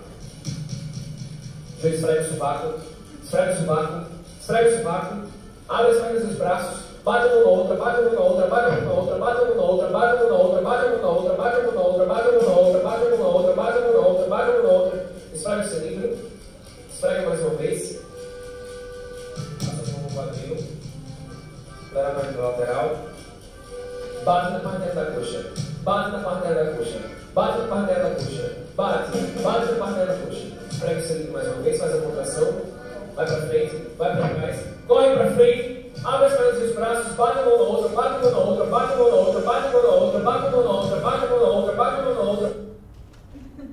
Pode abrir os olhos. E aí, o que vocês imaginam que vocês vão ver? A gente vai ver, né?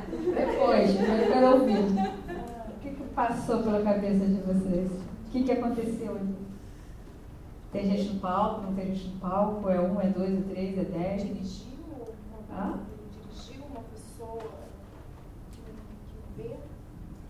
Vamos levantando os Eu nossos... imaginei isso, ele dirigindo, coreografando, talvez, uma pessoa que é vidente, dando para ela orientações, enfim, dando elementos. Mais alguém quer contar o que imagina? Fazer uma oficina, como se fosse uma oficina, um jogo, uma dinâmica, assim, que como uma gincana, né? Que você tem que fazer uma coisa, depois fazer outra, depois fazer outra. Então você vai toda hora, assim, acumulando, né? Coisas, funções, dinâmicas, pega isso, solta aquilo, faz assim, faz assado. Então, isso bem orientado, uma né? grande gincana. Mas eu não imaginei muitas pessoas. Eu vi uma pessoa só, na verdade, seguindo essas ordens. Mais alguém? Eu pensei no estudo de quanto essa pessoa consegue ser rápida com os movimentos. Uma pessoa também. Uma única pessoa, o quanto ela consegue ser ágil, né? O que você consegue fazer em todo tempo. Então, eu vou te dar as dicas e você vai, sei lá, me pareceu no final meio esquizofrênico, talvez, não sei. Eu já imaginei uma cena pornográfica e tivesse uma pessoa dirigindo a cena. E é isso que veio pra mim. Uma pessoa que saiu de fora. Balança os seios, aí veio essa imagem, quando começou com isso na hora. E aí tinha aquele barulho batendo o tempo todo. E aí, caraca, isso é uma cena pornográfica, o cara dirigindo. Eu imaginei que fosse uma descrição do que estava acontecendo na apresentação. Uma apresentação, e aí essa descrição seria para pessoas com deficiência visual, que elas não poderiam ver e elas estariam ouvendo, que é uma expressão que eu aprendi num congresso sobre imagens para pessoas com deficiência visual, que discutisse mais ou menos a mesma coisa, só que de um ponto de vista para a imagem cinematográfica, imagem que não está em movimento, que é a fotografia em geral. Me lembrou muito isso, uma descrição do que realmente está acontecendo. Ou vendo, outro, viu, Moira? Ou vendo, outro termo. Mais alguém? Parecido com aquele horário de vocês. É Recife, acho que é isso. É da Nóbrega, né? Da Andressa Nóbrega que faz áudio. Mais alguém? Eu fiquei pensando um pouco no entre uma orientação e outra. O que acontece no movimento, supondo que tem alguém dançando, o que acontece desse entre? Mais peito, e ele muda para o joelho, mas tem um tempo aí nesse meio. O que acontece? Como é que quem está dançando... Então, quando você ouviu, você ficou pensando no entre. Eu fiquei pensando no entre uma coisa e outra, como é que se dá essa criação. Mais alguém que falou? Nessa hora ele falou tanto porque eu fiquei perdida, que eu fiquei imaginando ele coreografando uma pessoa cega. E aí nessa parte que tinha umas horas que ficava assim bem mudo, né? Ele ficava sem falar, eu ficava pensando, o que ele está fazendo ali agora que eu não estou entendendo. Mais alguém? Então vamos repetir, vamos ver? Bate uma na outra, bate uma na outra, bate uma na outra, balança os seios, rapidamente ela balança os seios, balança os seios, balança os seios, balança os seios, balança os seios, balança os seios. Aproxima do seu balança os seios rapidamente, vem o corpo para trás, vai cair para trás, vai toma. Esfrega as mãos nos ombros, esfrega as mãos nos ombros, uma mulher flexionada, ela balança, esfrega, bate atrás do seu líquido, bate atrás do seu líquido, bate. O braço, pés bate na perna, pés bate na perna, pés bate na perna, pés bate na perna, pés bate na perna, pés bate na perna. Levanta os cotovelos e avança. Levanta os cotovelos e avança. Vira os seus laterais, limpa os seus laterais, limpa, limpa, limpa, limpa, limpa, limpa, limpa, limpa, limpa, limpa, limpa. Bate na perna, vai lá pra frente, levanta o cotovelo, dá um giro, vai pra frente, esfrega o sovaco.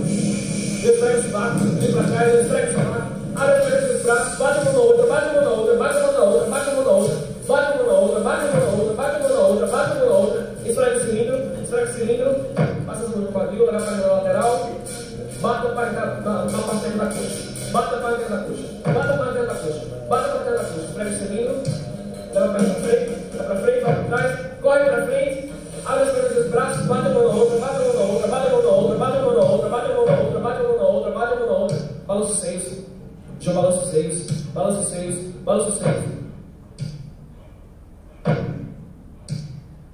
Bate para a barriga. Coloca as mãos no quadril, faz movimentos circulares no quadril. Está girando o seu corpo. Vai se embriagando. Vai se embriagando, para, faz contrações. Não vai se embriagando. Vai se desequilibrando. Vai se embriagando. Vai se embriagando. Vai se embriagando. Vai se equilibrando, ela cai no chão. Tenta ficar em pé, consegue. Mas ela desequilibra, ela cai no chão novamente. Já está completamente embriagada, ela desequilibra, ela cai no chão de novo. Jogar no chão, fica em pé, consegue, mas ela cai no chão de novo. Tenta se recompor, consegue, fica em pé. Desequilibra, desequilibra, desequilibra, desequilibra, cai no chão novamente. Cai no chão e para. Né, da pesquisa do Giradança, Elefantes Proibidos. Esse é o primeiro quadro do espetáculo. A Jo é uma pessoa cega. E aí, o que o Clébio fez? Ela pesquisa, né? E tem um dos intérpretes criadores no palco, com o microfone bem baixinho, dentro do palco, e ele, ao vivo, autodescreve a sensação dele daquele momento, que pode no outro dia repetir, ser igual, ser diferente, mas que ele vai lidando no impacto também do que vai afetando ele. Então, na verdade, por isso que eu chamei de audiodescrição cênica, porque não é, na verdade, se a gente for pensar, né, nos critérios, nos roteiros da audiodescrição clássica, tem um monte de palavrinhas que ele usou ali que a audiodescritora não usaria, um audiodescritor clássico não usaria. Então, mas o que é interessante? Que o intérprete criador, junto com o processo de criação, ele, na verdade, está trazendo uma linguagem que interessa, né, ao pensamento dele, da companhia, da coreografia. Então, por isso que eu chamei isso de AD cênica, audiodescrição. Eu queria falar que eu não tinha entendido várias palavras, eu só entendi depois que eu vi. Eu só consegui entender... Não, primeiro que eu não tinha entendido o balanço seio, eu não tinha entendido. Eu entendi... E aí quando eu vi que era um balanço seio, eu falei, ah, tá, balança o seio. Tinha um também do quadril no final, eu entendi o... E depois eu falei, caraca, mexe o quadril, nada a ver. Então, só como é diferente ver e eu ouvir ao mesmo tempo e não fazer as duas coisas separadamente. Eu fiquei muito impressionado porque eu nunca ouvi uma audiodescrição na vida. E eu fiquei pensando agora como que é fazer, como que é ouvir uma audiodescrição de um espetáculo de dança. Porque os movimentos são muito subjetivos. A não ser que seja uma ação muito concreta que você pode escrever, ele está batendo, ele está chutando. Mas só pela movimentação eu fiquei pensando assim, como é difícil fazer isso e como chega para cada um. O cara levantou, como que funciona isso? Eu queria saber um pouquinho, queria ouvir. Então, mais para frente eu preparei 6 exercícios, mas eu vou pular e quando a gente chegar no exercício, eu vou te mostrar um exemplo concreto. Pode ser? Porque daí está ali bem detalhadozinho. Mas de todo modo, é um pouco isso mesmo.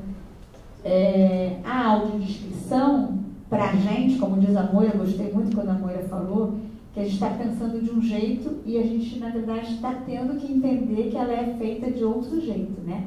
Mas do jeito que a gente está pensando em fazê-la, ela diz respeito a esse mergulho profundo de como que a gente autodescreve no nosso interesse da nossa criação. Que por isso que tem que estar lá dentro do processo de criação do que, né, aquela produção de dança contemporânea, no caso, está querendo fazer, né? É muito complexo, é muito subjetivo. Os audiodescritores clássicos, eles só querem saber de objetividade. Eles não querem que você faça nenhuma subjetividade. Então, quando eu fiz minhas aulas, elas não deixavam eu fazer metade do que eu queria, porque elas diziam, não, isso não é objetivo, isso é subjetivo. Daí eu falava assim, mas você está falando, agora eu vou fazer exercício de diretora, de intérprete. Não me interessa contratar seu serviço. Eu quero outra audiodescritora. Eu não quero só audiodescrição. Porque a dança que eu danço não é objetiva, ela é subjetiva. Então, por exemplo, eu danço com um bailarino tetraplégico e que, para mim, numa das cenas, era muito importante mostrar o movimento que eu estava falando do movimento. Daí ela falou assim, eu não vou dizer isso. Eu falei assim, mas eu vou dizer porque, para mim, a pessoa cega, quando ela souber que é uma pessoa que está fazendo assim, assado, vai me interessar muito mais do que ela nem passar por essa percepção. Agora, nos é dito que já tem vários audiodescritores no Brasil rompendo também com essa objetividade, né, falando que se interessa pelos processos subjetivos também. Então, é por isso que é para a gente prestar atenção em quem a gente contrata quando for fazer esse produto. Né? Na verdade, Portugal está dando um show com audiodescrição subjetiva e a gente já tem no Brasil bons audiodescritores subjetivos. Então, a gente que tem que estar atento a quem a gente está convidando para trabalhar com a gente. Porque a minha primeira impressão, ouvindo, era como se uma pessoa estivesse sendo dirigida. E depois de saber que ela estava sendo narrada, e ele narra, eu me senti provocada. Assim, então, balança o seio. Então, eu tive vontade, se eu estivesse na plateia assistindo, eu ia querer levantar e balançar o seio. ali pro povo, ele levantar e fazer, e bater. Bom, eu não sabia de que cilindro ele estava se tratando. Para mim era alguma coisa que estava no chão e que eu fosse lá bater e voltasse, e fosse ali. Né? E eu fico pensando, se eu estiver assistindo um espetáculo com a descrição, se eu não vou enlouquecer na plateia, assim, se eu não vou, sei lá, se a plateia não enlouquece, se não se sente provocada a fazer isso. Só um pouquinho, Moira, antes de você falar. Muito bom que você está falando, porque olha só, por exemplo, claro, como eu estou falando que isso para mim é uma audiodescrição cênica, eles trabalharam exaustivamente para chegar nesse produto. Né? Então, tipo assim, até os movimentos, até eles devem ter feito várias gravações, né? Várias leituras, e não, vamos ficar com isso, não vamos usar aquilo, eles devem ter trabalhado isso no contexto da obra. Por isso que a gente fala da concepção da obra. Né? Agora, é muito interessante o que você fala com a plateia, porque nessa provocação de audiodescrição cênica, ele faz todos nós participarmos. Não só o cego que está com fone no ouvido. Então, por isso que ele fez uma né, que eu chamo de uma AD cênica. Porque ele, na verdade, faz com que todos nós, queiramos ou não, isso faz parte da obra. Vai, Moira. É justamente isso que eu queria falar sobre, explicando para quem não conhece, né, eu acho que a maioria aqui, a questão da audiodescrição é uma profissão que está sendo regulamentada e tudo. E ela surgiu como a definição de audiodescrição é a narração objetiva das informações visuais para que o deficiente entenda a cena. Isso surgiu no cinema, no teatro. Então é feito um roteiro de audiodescrição, a pessoa não chega lá na hora e vai ver, vai fazer. Aquilo é estudado, é feito um roteiro para a fala da audiodescrição estar entre as falas, não sobrepor as falas dos atores, dos personagens. Então foi se criando uma regra para ter uma maneira de fazer aquilo. E o que a gente vem questionando já há um tempo, alguns audiodescritores e tal, que como você vai, em se tratando de arte, ser muito objetivo, se aquilo não vai atravessar o audiodescritor, né? Se você está no teatro e faz aquilo ao vivo e vai descrever uma cena, aquilo te atravessa de alguma forma. E por que narrar aquilo de um jeito duro, prático e objetivo? Né? A gente começou a questionar isso, de estar... do audiodescritor estar inserido naquilo de alguma forma. Então, como a gente, o produtor, o diretor pensa em cenário, em figurino, e a gente pensa que também ele vai querer pensar em quem é o audiodescritor que ele quer trabalhar com ele, né? Quem é o intérprete de Libras, pensando nisso mesmo já na concepção do espetáculo. E na dança, justamente, é o que a gente está fazendo aqui. Que a dança trabalha ainda mais com essa questão da objetividade. Então, aí da subjetividade, na verdade. Então, por isso é tão importante fazer parte, o audiodescritor, de ter gente dentro da companhia, de participar disso desde o início, para entender sobre o que é que aqueles bailarinos, o que é que aqueles corpos estão comunicando e como eu quero passar aquilo. E essa coisa da audiodescrição, que normalmente é feita através de fone, né? Chega no teatro, no cinema e o cego recebe um fone. Teve uma companhia também no Sul de teatro que eles optaram por fazer o espetáculo com audiodescrição aberta também. Os atores fizeram isso, os atores ensaiaram com audiodescrição o tempo todo. Então, e tiveram um resultado assim, muito legal. Ficou todo mundo, as pessoas vivenciaram aquela peça de uma forma diferente. Assim, e eu acho que é isso, a gente está todo mundo pesquisando, assim, procurando, e eu acho que isso tem a ver com linguagem, né? A gente está criando uma linguagem de como, por isso que a gente não na dança a gente não está querendo falar de audiodescrição, né? Mas de acessibilidade comunicacional e artística. Porque a audiodescrição tem essas regras que a gente quer ultrapassar. Então, por isso que eu botei ali, ó, o que a gente assistiu? Era dança-teatro? Era dança com fala? Era dança contemporânea? Não é para ninguém responder não, sabe, né? É só para a gente poder entender, né? Agora a gente vai fazer o segundo exercício. Vamos ver agora. Sem o som, né?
Tá bom, até aí. Então, aqui é só para a gente lembrar. Isso é acessibilidade artística. Depois eu falo o que é acessibilidade artística. A mesma cena com som. Agora, amor, você vai poder usufruir.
Alongou sua perna para o público.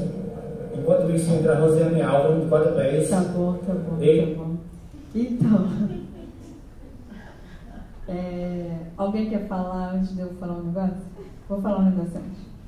Então, quando eu falei acessibilidade artística, é só para a gente entender que essa companhia ela é bem ímpar, né? Tem anão, tem cego, tem paraplégico, tem pessoas sem deficiência nenhuma. Isso a gente está chamando de acessibilidade artística, né? Que no elenco, que quando os diretores façam seus processos, sejam eles quais forem de convocação de novos bailarinos, que pesquise corpos, né? Para que a gente possa viver essa acessibilidade artística. E também a gente fala, às vezes, de acessibilidade cultural com a circulação das companhias que tem essa levada com pesquisa estética assim, para se misturar com as outras, porque senão a gente fica só nos festivais entre a gente mesmo, né?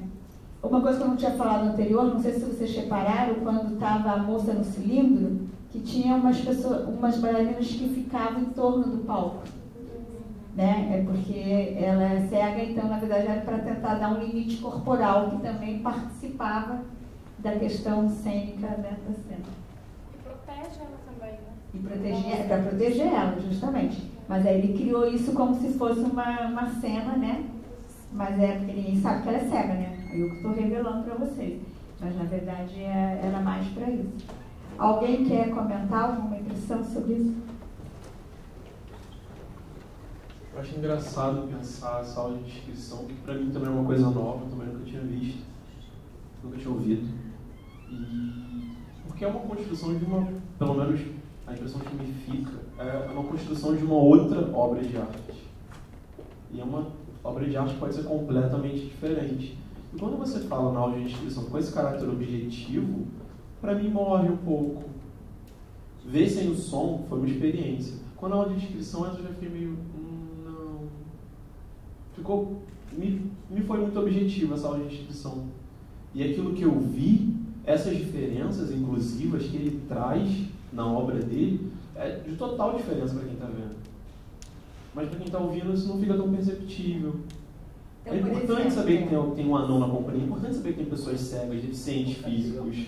Exatamente. Por Cabelo exemplo, se ele fosse fazer uma audiodescrição, se o trabalho fosse fazer uma audiodescrição sem ser essa concepção de AD cênica, a audiodescritora falaria, tem uma anã, tem uma pessoa paraplégica, que faz movimentos assim. Quer dizer, a gente teria que descobrir como que interessaria a companhia a revelar isso. Por isso que eu falo do abismo da pessoa cega, quando a gente omite determinados conteúdos.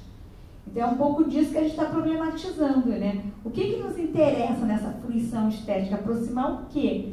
Né? Então, tipo assim, porque às vezes, talvez, será que é melhor a gente invisibilizar, né, aquela situação, aquela condição daquele corpo? Não vai revelar que corpo é aquele? Então, essas que são as questões. Isso foi mais por isso que, na verdade, é interessante. Que o Roda Viva, o Giradança fala, o Giradança fala, a gente não tem um trabalho de audiodescrição. O que aconteceu foi que a gente chamou o coreógrafo carioca que, ao ver o problema do cochicho no palco, resolveu criar a obra dele de dança contemporânea desta forma. Então, isso, os espetáculos de dança contemporânea não tem nada a ver com a audiodescrição, por exemplo. Né, mulher? Na verdade, é outra coisa. Eles negam que fazem audiodescrição. Mas eu acho um exemplo para a gente que discute isso bárbaro. Porque, na verdade, ele inova, na verdade, ele traz, né, umas reflexões para a gente. Né, tem o valor da obra, né, por isso que eu classifiquei como AD cênica, para a gente poder entender como a gente está falando da concepção, uma solução que ele trouxe artística. Agora, se a gente for pensar mesmo, né, por exemplo, foi muito interessante que esse espetáculo a gente convidou para vir para uma curadoria que a gente fez no Cacilda Beck, que é a Escola e a Faculdade de Angel foram convidadas para fazer, para trazer outras companhias de artistas com deficiência. E a gente tinha criado para essa curadoria uma equipe para audiodescrever e para fazer libras de cada espetáculo.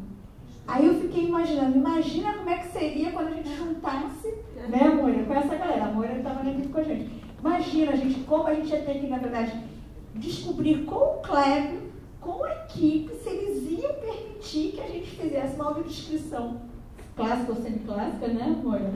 Para não interferir no que eles estavam falando. Então, só para a gente entender o nome da questão. Né? Com a minha visão leiga da história, talvez não fosse interessante observar justamente esse contraste, né? Para aquele que consegue ver, mas que não consegue ouvir, que foi a experiência que fizemos. Como ela causou, e eu também tive essa impressão que ele teve, me pareceu bem mais emocionante, né?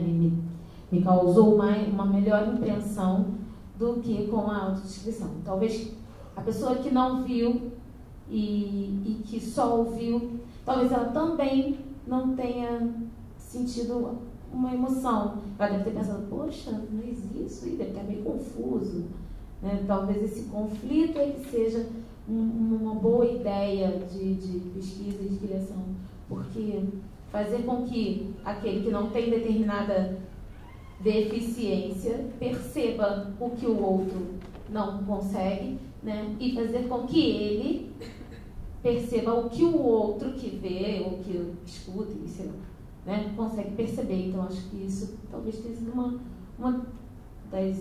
dos interesses, né, da peça, não sei. Me veio uma questão agora.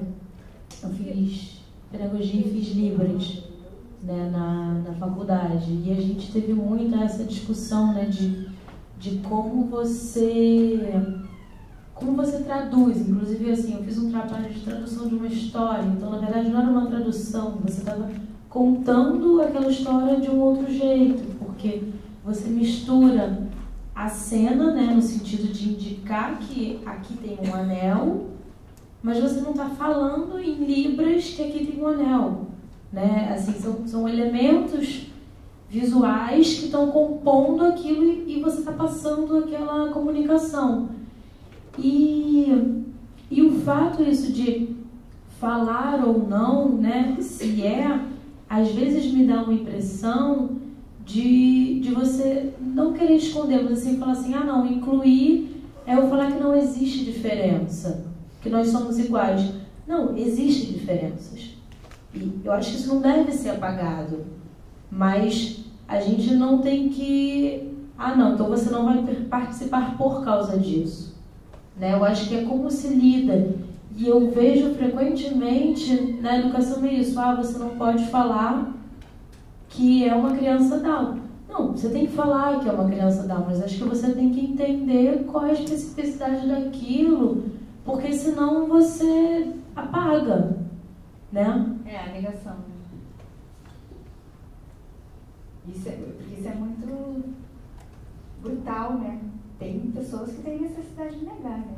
Tem pessoas que querem clarear, que querem, né, trabalhar com a diferença, trazer a diferença. Existe exatamente essa intenção, né? Vamos apagar. Que incluir você dizer que não dizer existe. Que não existe. Na verdade, eu também acho que não é por aí. Conte.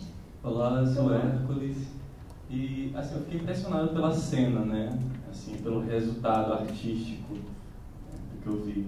E eu fiquei imaginando o trabalho que eles têm para chegar a esse resultado, né? E eu queria saber, assim, se no seu trabalho tem intérpretes, né, com deficiência, e se caso tenha a metodologia de trabalho que é estabelecida, assim, essa relação, né, o treinamento diário e tudo. Então, a Pulsar, ela está disponível para receber quaisquer corpos, desde que eles queiram trabalhar muito, né? Na verdade, o rigor de trabalho é como qualquer um, né? Atualmente na companhia a gente tem a Moira, que está trabalhando com a gente, tem o Rogério, a Moira, na verdade, é deficiente visual, não vidente, o Rogério é tetraplégico, o Pedro e a Beth são paraplégicos, a gente já teve bailarino tetra, o Rogério. Quem? Tudo tetra, eles estão falando que é tudo tetra. É que eles dizem, a Beth diz que é para, o Pedro diz que é para, o outro diz que é tetra. A negação do que se é também é muito bom. A gente já teve bailarinos com paralisia cerebral também, e é muito bacana. A Tereza vai falar para você, que ela que vai deixar ela responder. Na verdade, a gente, até ela pensar um pouquinho, a Tereza ela trabalha muito com o que cada corpo tem e como, na verdade, ela pode, né, potencializar, né, as soluções ímpares do movimento. Como é que é? Tem umas palavrinhas conjugadas maravilhosas, mas tudo vem lá da Escola Najoviana e ela vai contar para ti. É bem formada, como diz a André, são corpos ímpares com resoluções próprias de movimento. São as palavrinhas. Então é isso, são corpos ímpares com resoluções próprias de movimento. E essas resoluções próprias de movimento é que são interessantes. Cada corpo vem com a sua característica, cada corpo vem com a sua plasticidade, com a sua potência, né? E é só que a gente tem que ampliar o olhar um pouco e permitir ver potências, ver a característica de cada um e trabalhar em cima. E também não é só trabalhar porque fica muito fácil, né? Então vou trabalhar só no que a pessoa tem. Não. Aí tem um segundo momento que é a troca, são desafios, sim, que também cada um gosta de ter, independente de ter deficiência ou não, todos nós gostamos.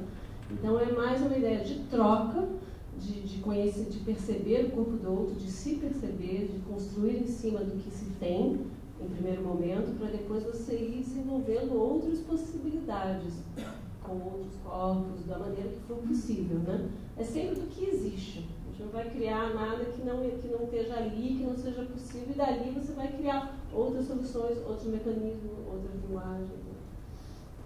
É mais ou menos assim que a gente trabalha. Trabalha através da dança contemporânea, muito se dá através da consciência do movimento, a gente utiliza diversas técnicas, método de Viana, Feldenkrais, Etonia, a Ilaba, a gente traz vários, contato, dança, balé, dinâmica muscular, e cada um vai se apropriando dessas técnicas da maneira que convém, né?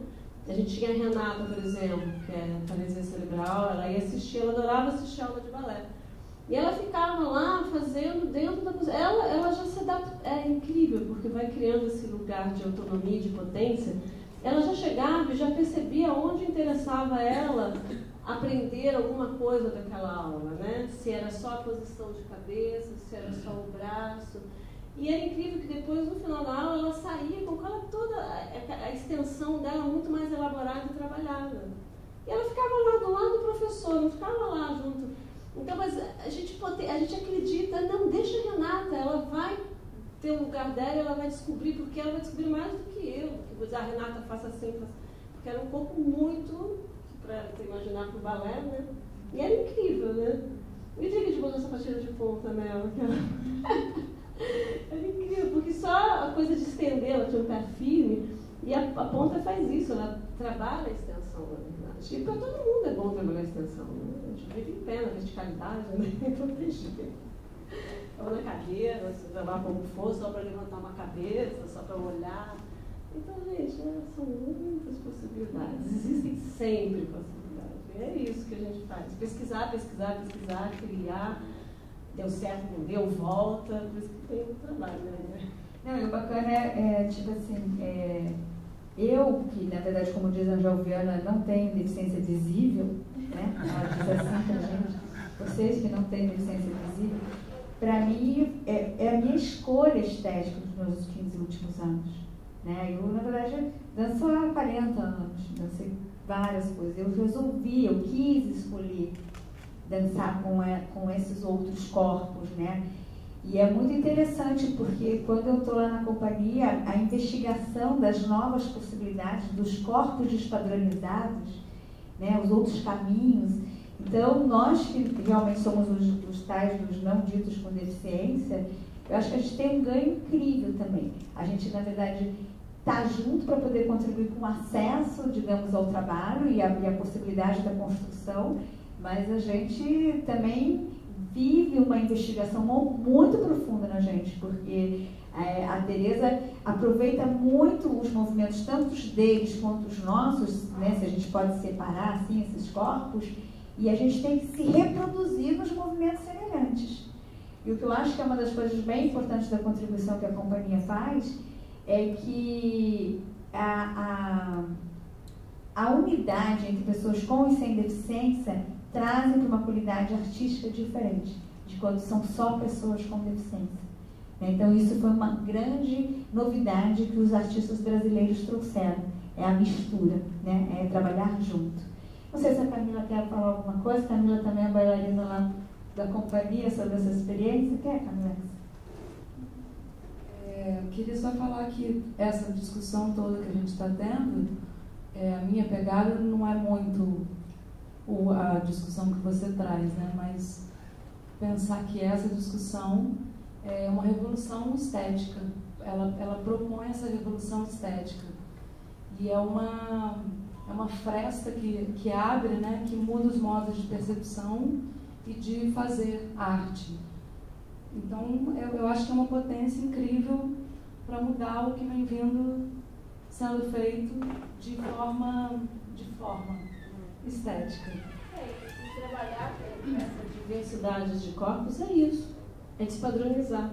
É trabalhar a arte é isso, né? De você trazer novas possibilidades, desconstruir, construir, e você poder trabalhar com essa diversidade. É sempre uma fonte de criação.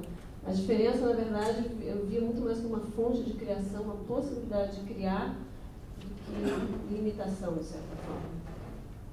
Acho que mas aí a gente tem que ter um olhar, né? Acho que ter feito a Angel, ter trabalhado com a arte, com música, te abre, te vai abrindo, né? Acho que é esse o olhar do artista, que é a coisa da percepção, que a gente tem que desenvolver cada vez mais, que a gente foi perdendo, de certa forma, e cada vez mais está aí, urgente, que a gente tem que ir por aí mesmo. Eu acho que é para o ser humano, na verdade, isso, né? Por isso que a arte é tão importante para todos nós, de certa forma.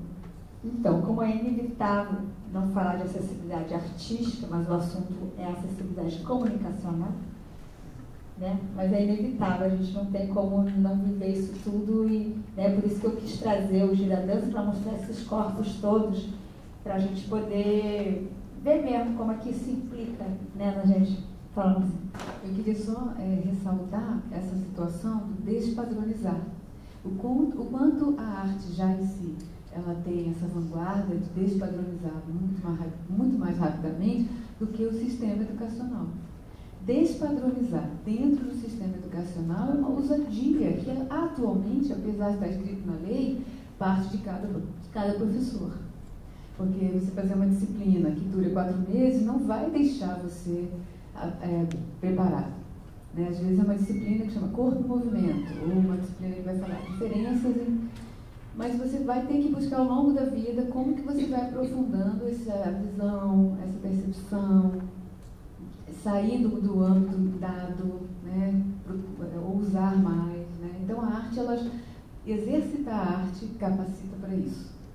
Para você ser ousado. E ser um educador. Um educador amplo. É esse que é um grande educador. Sensibilizador.